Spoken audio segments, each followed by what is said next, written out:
Bismillahirrahmanirrahim. Assalamualaikum warahmatullahi wabarakatuh.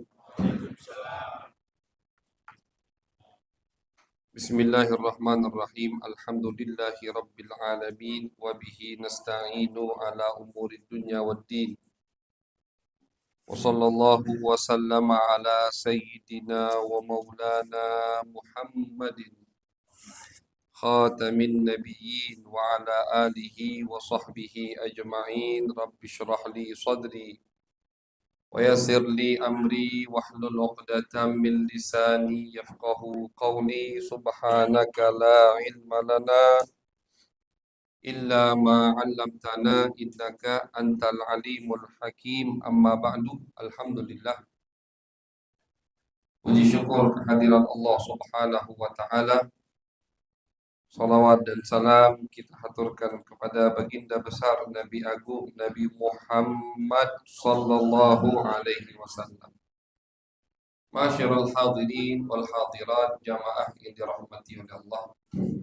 Malam hari ini insyaallah kita akan melanjutkan kajian daripada pembacaan As-Siratul Nabawiyah, sejarah baginda Nabi besar Muhammad sallallahu alaihi wasallam yang sudah sempat kita mulai dari sebelum bulan suci Ramadan.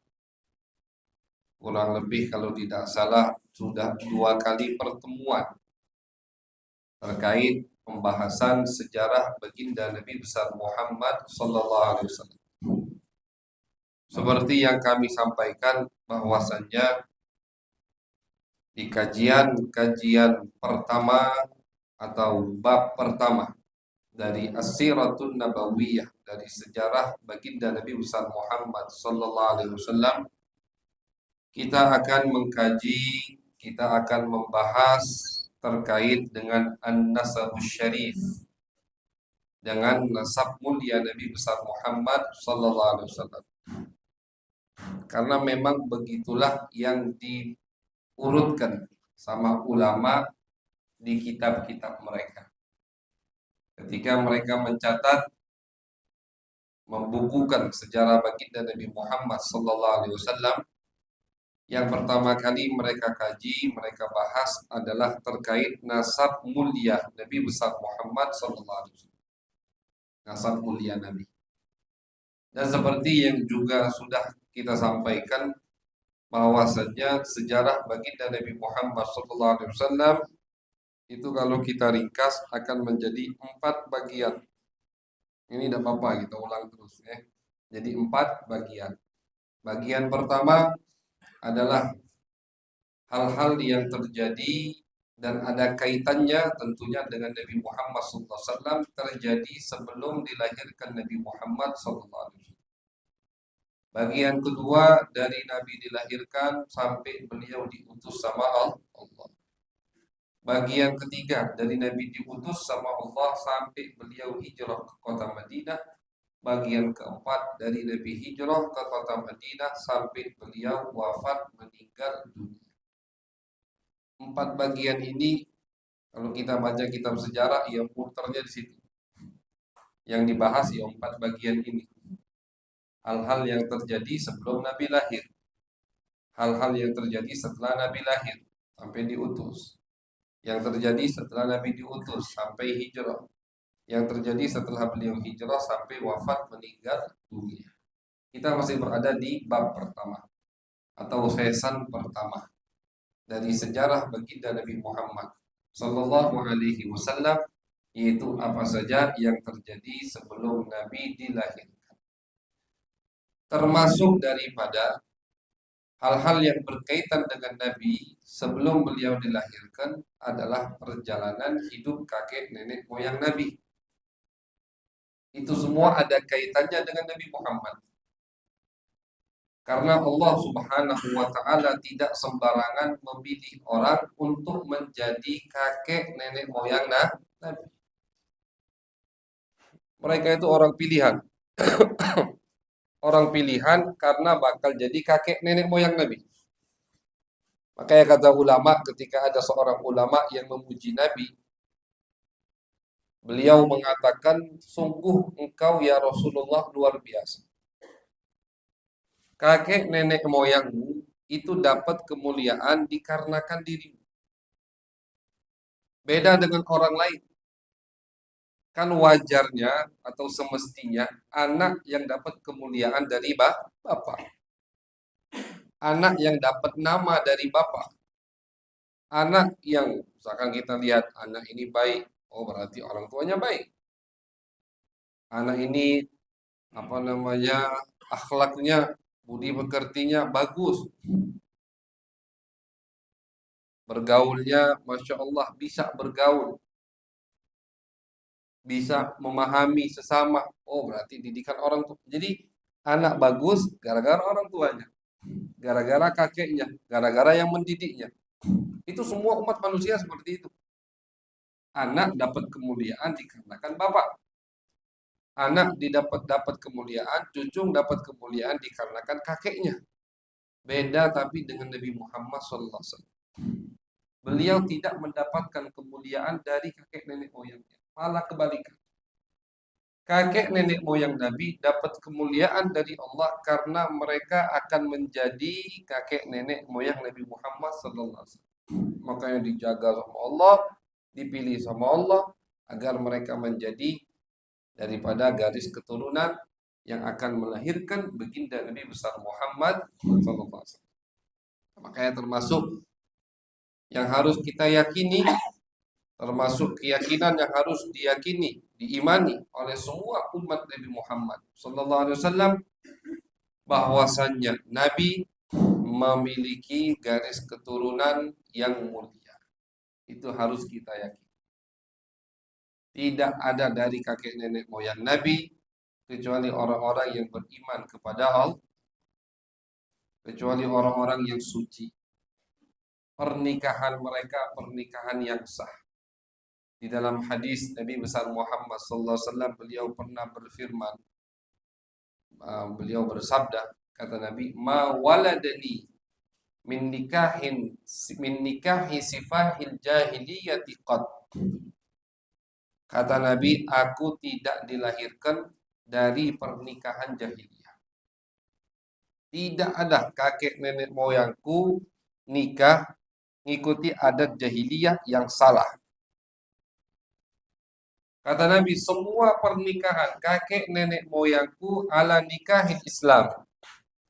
Umpama sudah ada syariat Islam, maka nikah mereka akan disahkan oleh agama Islam. Itu Nabi yang ngomong. Di semua pernikahan kakek nenek moyangku, kata Nabi, pernikahan mereka itu umpama ada syariat Islam akan disahkan oleh syariat Islam. Jadi tidak ada yang menjalin hubungan di luar nikah, itu tidak ada. Dari kakek nenek moyang Nabi Muhammad sallallahu alaihi wasallam. Nabi yang ngomong. Jadi bukan kita melebih-lebihkan atau mengada-ngada, tapi ini hadis sahih, sumbernya langsung dari baginda Nabi Muhammad sallallahu alaihi wasallam. Nah, jadi termasuk akidah Ahlus Sunnah wal Jamaah, keyakinan yang harus diyakini oleh setiap umat Nabi Muhammad, bahwasanya Nabi memiliki garis keturunan yang mulia, yang bersih, yang suci. Nah, makanya kita pengen tahu sedikit daripada biografi jalan hidup kakek nenek moyang Nabi Muhammad SAW. Nah, di season pertama ini, di kajian pertama kita, insya Allah seperti yang kami sampaikan akan kita sebutkan sedikit dari biografi mereka. Dipilih, kita tidak sebutkan semua dari nasab Nabi satu-satu, tidak, karena kita cari yang paling banyak disebutkan ceritanya oleh ulama sejarah. Ya ujung-ujungnya kan ulama itu dalam mengumpulkan kitab sejarah butuh dengan riwayat.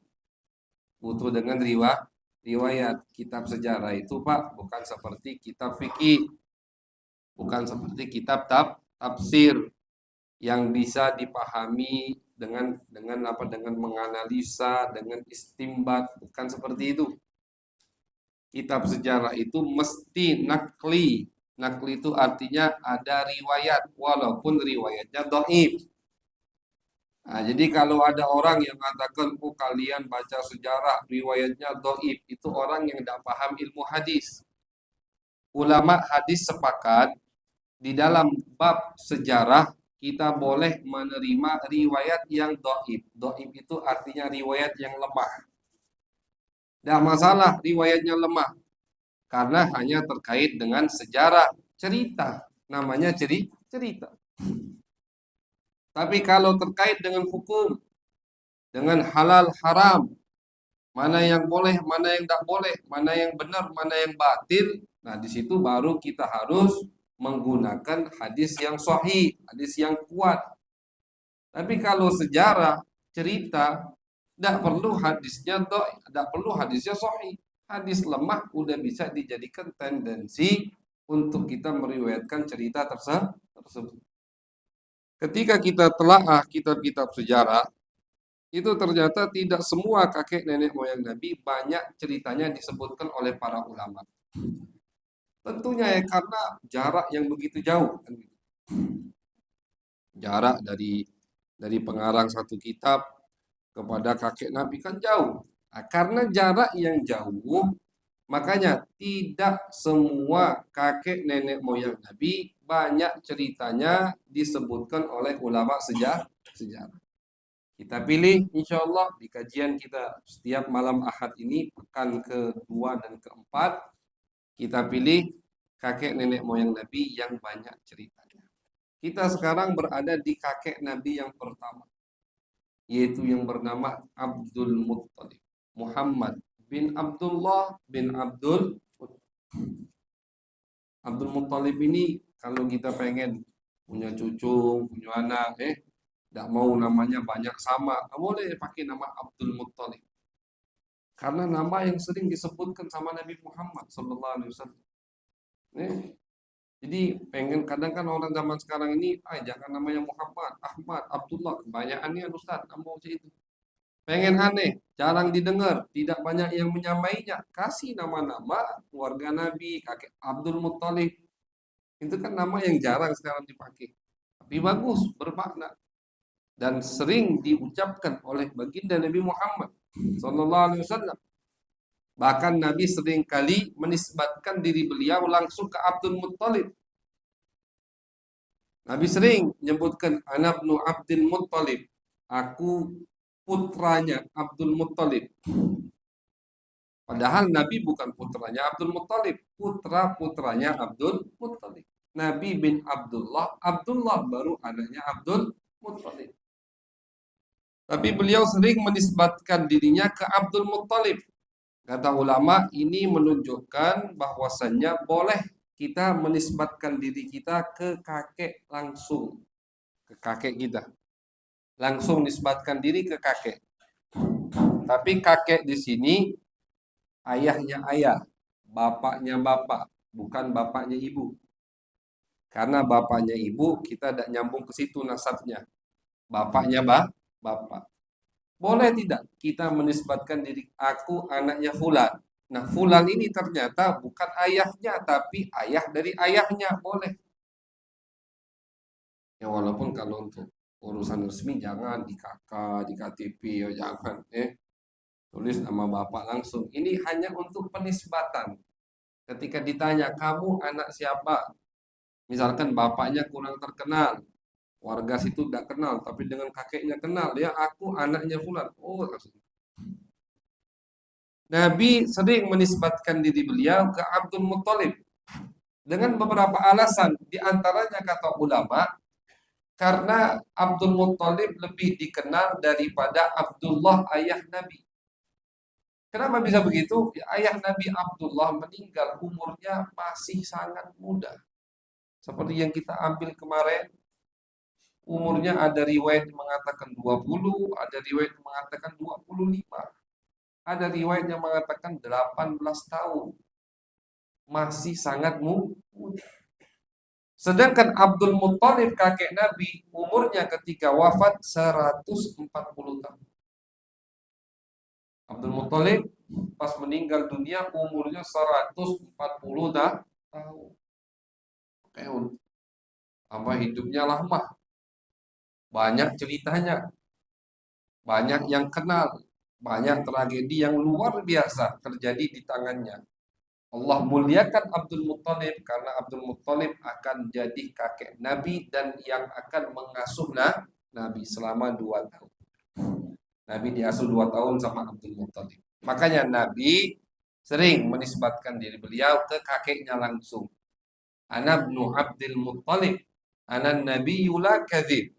Kata Nabi, aku adalah putranya Abdul Muttalib. Aku betul adalah utusan Allah Subhanahu wa taala. Dari situ ulama banyak yang niru Nabi. Banyak dari ulama atau ada beberapa ulama yang menisbatkan diri mereka ke kakeknya. Contoh yang sering kita dengar, pemimpin dari 4 mazhab, Ahmad bin Hambal. Ahmad bin Hambal, Hambal itu kakeknya Ahmad, bukan ayahnya. Ahmad kalau tidak salah bin Muhammad. Terus yang sering juga kita dengar, pengarang kitab Al-Hikam, Al-Imam Ibnu Athaillah As-Sakandari.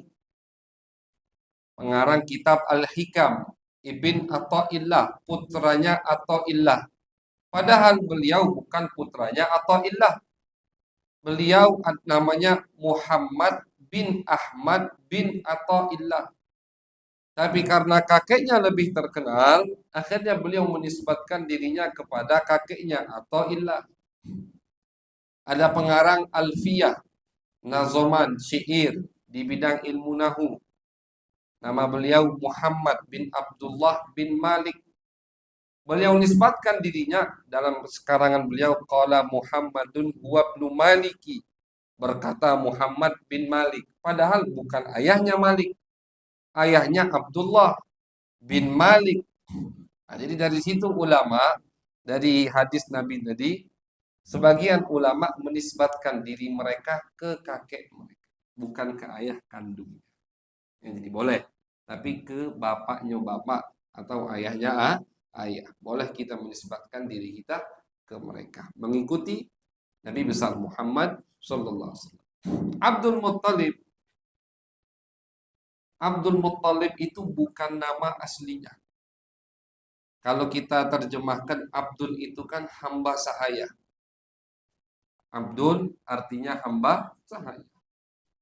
Kita ini adalah Abdullah, hambanya Allah. Arti Abdul itu hamba. Muttalib nama. Muttalib ini adalah pamannya Abdul Muttalib. Muhammad bin Abdullah bin Abdul Muttalib bin Hashim. Itu nasab Nabi. Hashim punya saudara namanya Muttalib. Kenapa bisa Abdul Muttalib ini namanya berubah jadi Abdul Muttalib, padahal nama aslinya adalah Syaibatul Hamdi. Nama aslinya Syaibatul Hamdi.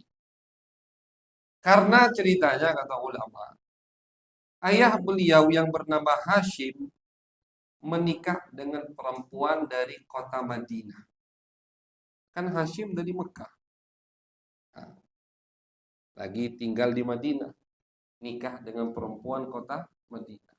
Setelah menikah dengan perempuan kota Madinah, balik ke Mekah. Meninggal di kota Mekah. Istrinya masih di Madinah. Adiknya Hashim yang namanya Muttalib. Muttalib ini kakeknya Imam Syafi'i. Imam yang kita ikuti pendapatnya, Al-Imam Asy-Syafi'i, itu nanti ketemu sama Nabi nasabnya di Abdul Manaf. Jadi Muttalib ini kakeknya Imam Syafi'i. Kalau kakeknya Nabi Hashim. Ya, jadi Hashim sama Muttalib kakak adik. Ketika Muttalib dengar kabar kakaknya Hashim pernah menikah di Madinah, langsung Muttalib siap-siap cepat-cepat ke Madinah. Sampai di Madinah dia cari. Ini anak kakaknya. Kakaknya meninggal. Pengen diasuh, harus diurus, harus meneruskan apa yang sudah dimulai oleh ayahnya Hashim. Nanti kita sebutkan sedikit biografi Hashim, juga banyak ceritanya. Akhirnya sama Muttalib dicari mana anaknya Hashim, keponakannya. Ketemu akhirnya masih umur 3-4 tahun. Dibawa, agak ribut sedikit dengan keluarga ibunya, ya karena keluarga ibunya nahan. Kata Muttalib, dia putranya Hashim. Hashim meninggal. Harus dia yang melanjutkan apa yang sudah dimulai oleh Hashim. Akhirnya karena itu memang diharuskan, dibawalah pulang oleh Muttalib, pamannya. Dibonceng. Selama di jalan, perjalanan Mekah Madinah dulu kan 1 minggu 10 hari. Setiap ketemu orang, ditanya sama orang, Muttalib siapa yang kau bonceng itu? Karena Muttalib takut yang nanya ini ada dendam dengan Hashim, dia tidak katakan ini putranya Hashim, tidak. Ini yang aku gendong, abdi adalah hamba sahaya. Karena ingin melindungi keponakannya. Ya, karena tidak tahu, mungkin banyak musuh Hashim di luar yang kalau melihat anak Hashim pengen dibunuh. Ya, berebut jabatan istilahnya. Jangan sampai jabatan jatuh ke anaknya, bunuh anaknya. Nah, takut Muttalib pamannya. Jadi setiap ditanya sama orang sampai masuk kota Mekah, ditanya, siapa ini wahai Muttalib? Ini adalah keponakanku yang bernama, akhirnya dipanggillah jadi Abdul Muttalib. Sampai masuk kota Mekah, dirapikan penampilan Abdul Muttalib, sudah Muttalib paman yang ngerasa aman, baru beliau umumkan, ini bukan hamba sahayaku, tapi ini adalah putranya Hashim. Namanya Syaibatul Hamdi. Cuman karena orang sudah banyak tahunya itu Abdul Muttalib, hamba sahayanya Muttalib, akhirnya lebih dipakai nama Abdul Muttalib. Padahal bukan namanya Abdul Muttalib. Nama dari orang tuanya Syaibatul Hamdi. Tapi siapa yang tahu sekarang nama Abdul Muttalib Syaibatul Hamdi? Yang tahu bahkan Nabi pun ketika menisbatkan diri beliau, seperti yang kita sampaikan, nasab mulia Nabi ini dari Nabi langsung. Hadis, Nabi yang menyebutkan, kata Nabi, aku Muhammad bin Abdullah bin Abdul Muttalib. Dipakai sama Nabi nama Abdul Muttalib. Padahal Abdul Muttalib bukan nama asli kakek Nabi. Nama beliau Syaibatul Hamdi. Ketika Muttalib pamannya mengumumkan ini putranya Hashim, namanya Syaibatul Hamdi, orang sudah kadung kenal, manggil dia Abdul Muttalib, akhirnya sampai wafat dipanggil dengan nama Abdul Muttalib. Kakek baginda Nabi besar Muhammad sallallahu alaihi wasallam. Dan Abdul Muttalib terkenal orang yang sangat berwibawa. Kata ulama sejarah diriwayatkan beliau ini sangat tampak di mukanya cahaya baginda Nabi Muhammad sallallahu alaihi wasallam. Abdul Muttalib berwibawa. Seperti yang kita bahas kemarin di biografi ayah kandung Nabi Abdullah, di tangan beliau Allah keluarkan, Allah tampakkan lagi mata air Zam-Zam. Karena ini udah 2 bulan yang lalu, mungkin 3 bulan yang lalu, sebelum puasa kita ceritakan, kita ulangi sedikit. Air Zam-Zam, sumur Zam-Zam itu pertama kali Allah keluarkan untuk Nabi Ismail. Setelah Nabi Ismail yang memimpin kota Mekah, kabilah Bani Jurhum. Kabilah Bani Jurhum ini mertua Nabi Ismail. Berapa abad mereka jadi pemimpin, zalim. Tidak bisa menghormati Ka'bah. Akhirnya Allah hukum mereka. Di antara hukumnya Allah tutup sumur Zam-Zam. Allah tutup. Dari kabilah Bani Jurhum. Setelah kabilah Bani Jurhum nanti ada kabilah Khuza'ah yang jadi pemimpin kota Mekah. Baru setelah kabilah Khuza'ah, kabilah Quraisy yang memimpin kota Mekah. Quraisy nanti terus sampai ke Abdul Muttalib. Jadi cukup lama sumur Zam-Zam itu tidak diketahui. Tertimbun katik sumur Zam-Zam dari zaman kabilah Jurhum sampai ke zaman Abdul Muttalib. Nah, di zaman Abdul Muttalib karena beliau akan menjadi kakek Nabi, Allah ingin menyambut kelahiran baginda Nabi Muhammad SAW. Allah ilhamkan melalui mimpi Abdul Muttalib untuk menggali sumur. Diketahui sama Mekah. Ya di gurun pasir, Pak. Nah, gali sumur pakai pacul. Sedalam apa nak ketemu banyu? Mustahil. Akhirnya Abdul Muttalib karena mimpinya sampai 3 kali terus beliau gali-gali, keluarlah sumur Zam-Zam. keluar kembali sumur Zam-Zam sampai sekarang dan insya Allah sampai hari kiamat. Jadi sumur Zam-Zam yang kita nikmati sekarang dinikmati oleh jamaah haji, jamaah umroh itu berkat Abdul Muttalib, kakek Nabi Muhammad SAW. Beliaulah yang menemukan kembali sumur tersebut. Nah, makanya kenapa beliau jadi pemimpin secara mutlak? Tidak, di zaman Abdul Muttalib tidak ada yang berani ngaku pemimpin. Karena seperti yang kita ketahui, Quraisy itu bukan satu kabilah.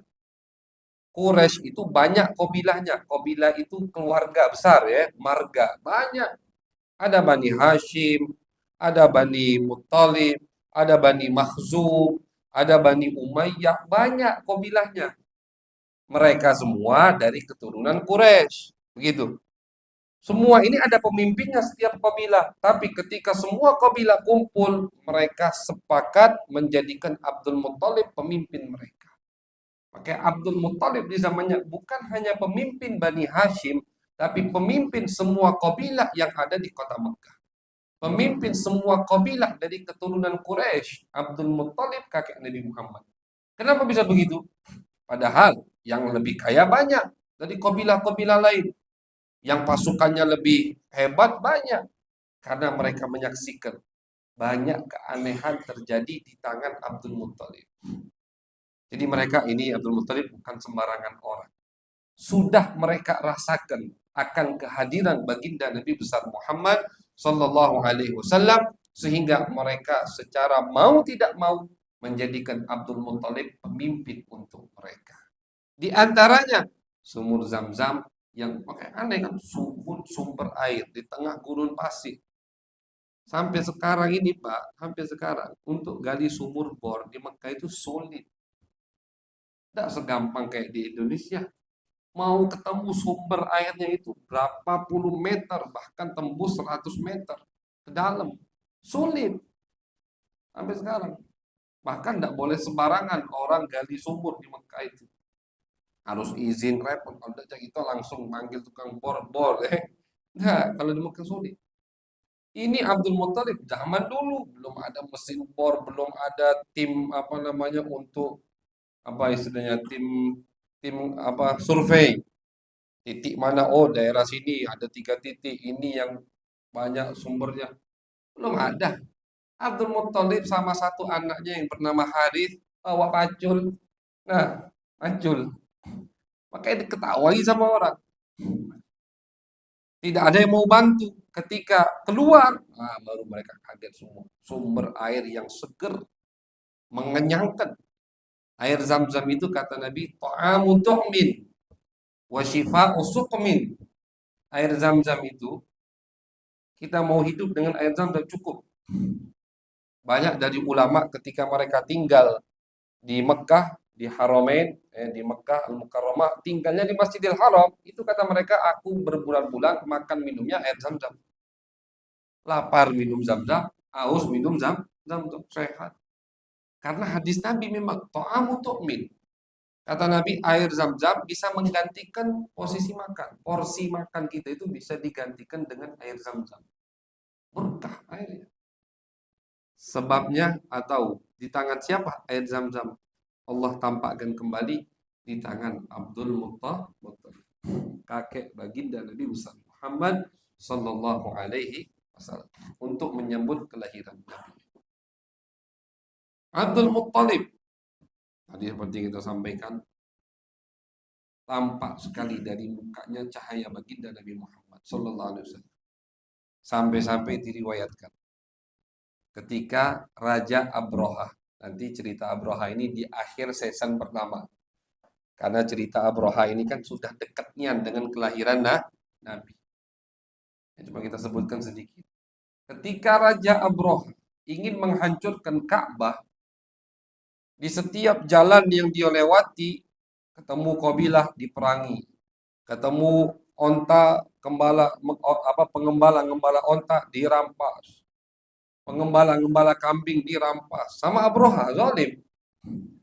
Ternyata ketika dekat udah masuk kota Mekah tapi belum di tanah haramnya, Abroha ngerampas 200 onta.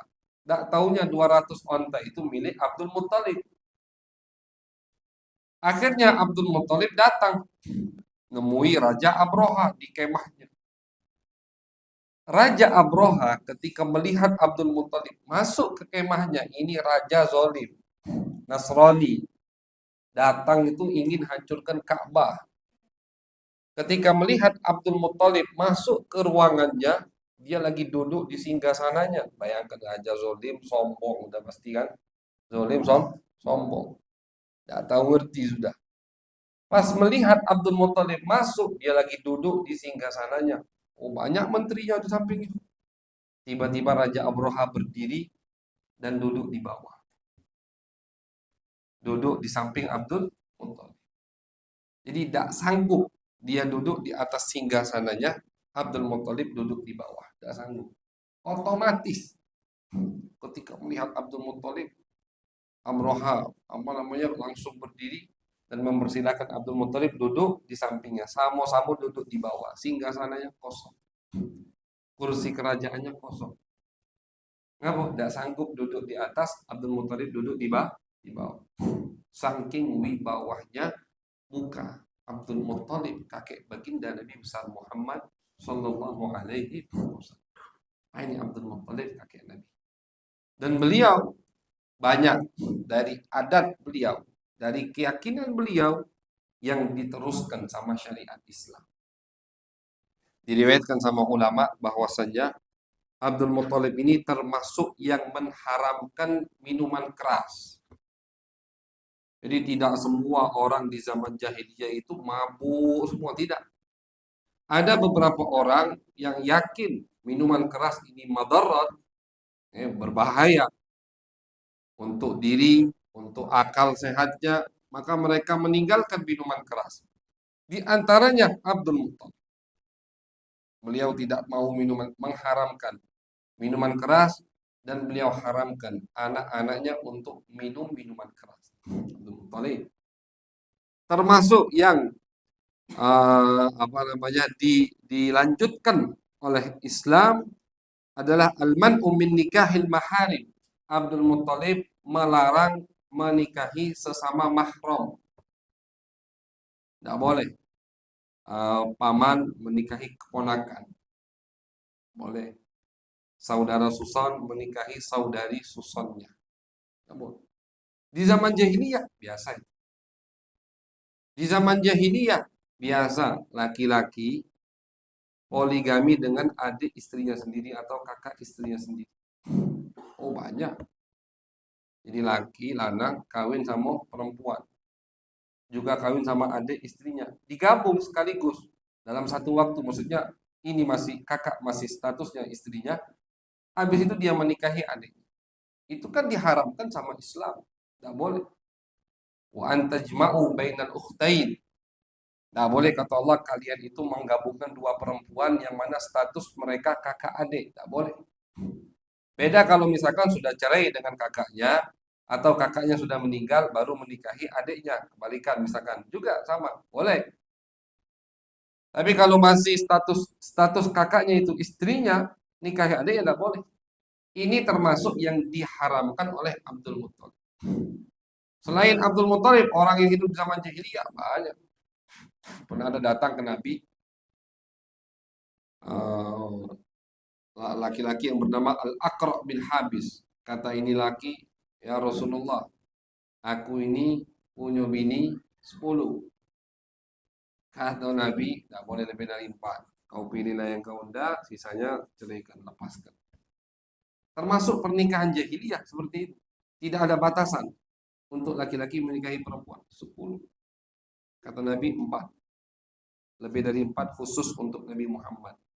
Sisanya kau ceraikan. Ya Rasulullah, dari 4 ini ada yang kakak adik. Tak boleh juga kata Nabi. Pilih yang mana yang kau sukai, satunya kau ceraikan. Tak boleh, lepaskan. Tak boleh digabung. Islam menjaga perasaan perempuan. Di zaman jahiliyah biasa. Tapi Abdul Muthalib sudah mengharamkan. Abdul Muthalib termasuk orang yang mengharamkan menikah sesama mahram. Kemudian termasuk yang diharamkan oleh Abdul Muthalib an-nahyu an qatlil mau'udah. melarang Abdul Muthalib melarang keras bapak mengubur anak perempuannya hidup-hidup. Ini kan termasuk adat jahiliyah. Adat jahiliyah yang sangat keji, yang sangat jelek. Bukan semua, Pak. Bukan semua ya. Oh, semua orang jahiliyah hidup, lahir anak betina dikubur hidup-hidup. Tidak. Hanya beberapa. Ketika mereka dapat anak perempuan, kenapa begitu? Karena mereka itu punya pemahaman, punya keyakinan anak perempuan itu jadi beban. Kita wajib nafkahinya, habis itu di perang tidak bisa perang bela kita. Ah itu. Jadi mereka itu anak itu untuk perang. Nah, itu. Ini mindset orang jahiliyah.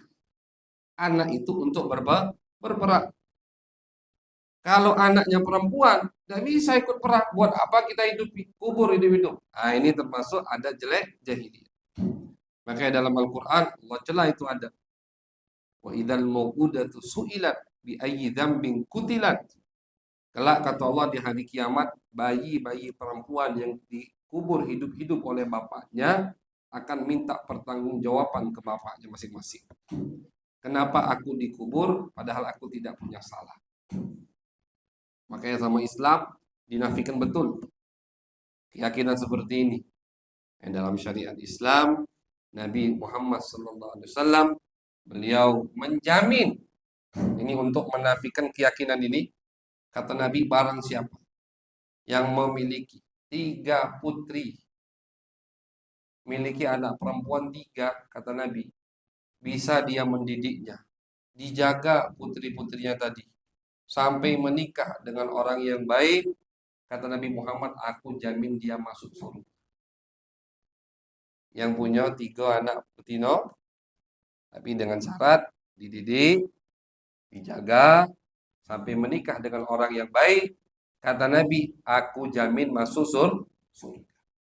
Berdiri satu perempuan, nganyang, ya Rasulullah, kalau 2 cuman, kata Nabi, ya sudah, 2 juga dapat jaminan masuk surga.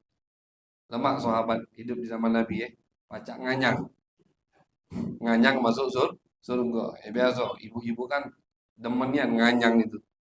Sahabat zaman Nabi juga, kata Nabi kan 3 anak perempuan, aku jamin kalian masuk surga. Tegak. Dan alhamdulillah kita terima kasih sama betina tadi, sama sahabat tadi. Jadi ya Rasulullah, kalau 2 cak mana? Kan Nabi ngomong 3. Kalau 2 ya sudah, kata Nabi, karena kau ngajak 2 pun dapat jaminan masuk surga. Ini termasuk cara Nabi untuk menafikan, untuk menghilangkan keyakinan anak perempuan itu bawa sial. Makanya sama Nabi dijamin masuk surga. Bahkan Allah terapkan langsung kepada beliau. Beliau punya putri 4 yang sampai dewasa, sampai menikah itu 4 putrinya semua. Putra-putranya meninggal masih kecil semua. Qasim meninggal masih kecil, Abdullah meninggal masih kecil, Ibrahim masih bayi meninggal. 3 putra beliau. Putri beliau 4, Zainab, Ruqayyah, Ummul Kulthum, Fatimah, semua sampai dewasa, sampai menikah. Untuk menafikan atau menghilangkan keyakinan tersebut. Bahwasannya anak adalah rezeki dari Allah. Laki atau perempuan, kalau kita bisa mendidiknya, akan menjadi wasilah kita mendapatkan kedudukan yang tinggi di sisi Allah. Tapi laki atau perempuan, tidak bisa kita mendidiknya, tidak bisa kita menjaga amanah tersebut. Na'udzubillah, bentuknya nikmat, zahirnya nikmat dapat anak, tapi ujung-ujungnya jadi musibah. Na'udzubillah min dzalik. Abdul Muthalib termasuk adalah orang yang melarang keras ngubur bayi perempuannya hidup. Makanya putri beliau hidup semua. Beliau punya putri 6. 3 meninggal sebelum Islam, 3-nya lagi masuk Islam. Salah satunya adalah Sofiyah, bibi Nabi, yang sampai sekarang kuburannya ada di Madinah, di Baqi. Kalau kita ziarah Nabi, habis itu ziarah pemakaman Baqi, nah itu tanya sama mutawif kita yang bawa kita, mana kuburan Siti Sofiyah? Ada satu di pojokan. Siapa Sofiyah? Bibi Nabi. Saudarinya Abdullah, putrinya Abdul Muttalib. Jadi anak beliau, putri beliau hidup semua sampai besar. Karena beliau termasuk orang yang melarang keras ngubur bayi hidup. Itu. Nah, kenapa kita sebutkan ini masyarul hadirin? Biar jadi bukti buat kita bahwasannya kakek Nabi bukan sembarangan orang. Bahwasannya Nabi memiliki garis keturunan yang mulia, suci. Walaupun belum ada Islam pada saat itu, tapi lihat, ini kan amalan wong Islam. Kalau ada yang mencuri, hukumnya kata Abdul Muthalib potong tangannya. Ini di Al-Quran Allah sebutkan, memang begitu. Kemudian Abdul Muthalib melarang keras, minum minuman keras, berzina, dilarang sama Abdul Muthalib, anak-anaknya. Kemudian beliau juga melarang untuk ada yang tawaf, maaf, dengan tidak menggunakan pakaian di Ka'bah. Jadi adat jahiliyah ini termasuk adat jahiliyah yang konyol, adat yang sangat konyol. Mereka itu punya keyakinan kalau kita tawaf jangan pakai baju. Ya, cuman malam mereka tawafnya itu siang, malam hari Pak, malam hari. Jadi tidak kelihatan malam hari. Cuma tetaplah tidak boleh walaupun tidak kelihatan di depan umum tempat terbuka buka aurat. Kenapa mereka punya keyakinan seperti itu? Ini ritual tapi ritualnya sesat. Ritual ibadah tapi sesat. Karena kata mereka kita ini tawaf, ini kan rumahnya Allah. Kita tawaf untuk kita bentuk daripada memuliakan Ka'bah. Jangan kita tawaf pakai baju yang mana baju kita ini duitnya tidak jelas halal atau haram. Ini keyakinan orang jahiliyah. Mungkin dari duit kita ini ada yang maling, ada yang zalim, ada yang korupsi, beli baju. Nah bajunya berarti kan bajunya baju syubhat. Ini keyakinan mereka. Jadi kalau kita tawaf, tidak punya baju yang yakin baju ini kita beli dengan uang yang halal, tidak usah pakai baju. Ini termasuk yang diharamkan oleh Abdul Muthalib dan nanti setelah Nabi berhasil merebut kota suci Makkah di tahun 8 Hijriah juga diharamkan sama Nabi Muhammad SAW. Artinya ini keyakinan dan ritual ini terus berlanjut setelah Nabi diutus masih. Nabi hijrah ke kota Madinah masih. Beberapa orang dari kota Mekah kalau tawaf di malam hari tidak menggunakan pakaian. Keyakinannya cak tadi. Biar murni kita ini tawaf, padahal kan bukan menghormati Ka'bah, itu kan malah melecehkan Ka'bah. Di tahun 8 setelah Nabi berhasil merebut kota suci Mekah, pertama kali aturan yang Nabi turunkan salah satunya itu. Tidak boleh ada yang tawaf di Ka'bah tidak menggunakan pakaian. Haram kata Nabi, dilarang, tidak boleh. Sebelum Nabi melarang, dari zaman kakeknya Abdul Muthalib sudah dilarang sama beliau. Beliau tidak setuju, beliau larang untuk ada yang tawaf tidak menggunakan pakaian. Ini akhlak mulia Abdul Muthalib, kakek baginda Nabi besar Muhammad sallallahu alaihi wasallam. Sekali lagi jadi bukti dalil buat kita bahwasannya Nabi memiliki kakek nenek moyang garis keturunan yang bersih, yang suci, orang-orang pilihan dari Allah. Ketika insya Allah semua yang hadir yakin dengan keyakinan tersebut. Tapi kan beda. Kalau kita yakin tanpa tahu dalil, dengan yakin dibarengi dalil. Yakin kita kakek nenek moyang Nabi orang bersih, orang suci. Apa ceritanya? Apa dalilnya? Nah, diam gitu, mingkem, tak bisa jawab. Karena kita tidak tahu. Ketika kita yakin, tapi yakinnya dibarengi dengan dalil, dilandasi dengan bukti, argumen, insya Allah yakin kita makin kuat, makin mantap. Betul bahwasannya Nabi memiliki garis keturunan yang mulia, orang-orang yang dipilih sama Allah Subhanahu wa Ta'ala. Mudah-mudahan dengan mendengarkan sejarah daripada kakek nenek moyang Nabi besar Muhammad sallallahu alaihi wasallam bisa menambah kecintaan kita kepada Nabi sehingga insya Allah kelak di hari kiamat kita dikumpulkan oleh Allah bersama mereka keluarga baginda Nabi besar Muhammad sallallahu alaihi wasallam. Amin ya rabbal alamin. Allahumma aghnina bil ilm wa zayyinna bil hilm wa akrimna bit taqwa wa jammilna bil afiyah. ربنا تقبل منا إنك أنت السميع العليم وتب علينا إنك أنت التواب الرحيم وصلى الله على سيدنا محمد وعلى آله وصحبه وبارك وسلم والحمد لله رب العالمين. Jatuh dia ada yang bertanya.